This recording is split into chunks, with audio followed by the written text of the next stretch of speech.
Hello again, it's the Arrogant Atheist, and this is the Atheist Underground YouTube channel. Video compadre, companion to the podcast. The podcast is a work of love. You know, it's worth waiting for. It's delicious. It's like a fine wine which has been aged properly and has complexity and character and values of production unrivaled.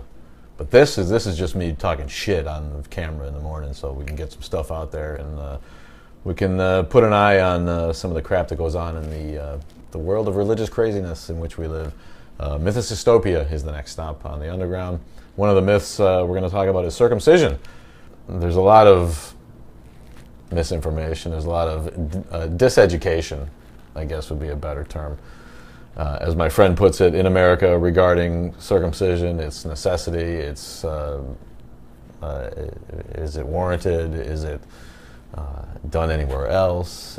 Should we be touching people's bodies who can't consent to it in any way? You know, I always thought this about the people who right away pierce their little girl's ears, like people can't tell they're a baby. I always thought that was wrong, and it never dawned on me. I'm learning so much from the circumcision thing because, as you know, I think I know it all, and of course I don't. And so looking into this story has taught me like so much about now I'm mad. I'm always pretty happy with the penis. It's pretty good. It looks pretty good. I'm like happy. It looks like an American penis, right?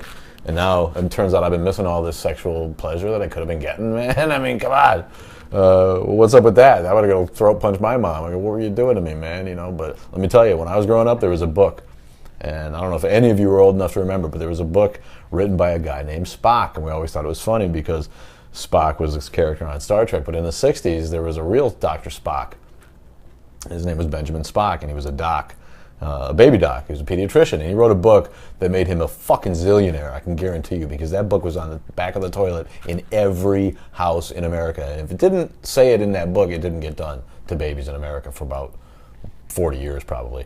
And I was smack dab in that generation. So my mom had a question about babying, or baby raising. She opened Dr. Spock's book, and it was a friggin' Bible. It was like this, and I'm sure, I didn't look into this ahead of time, but I'm sure he endorsed circumcision and didn't come out against it, that's for sure.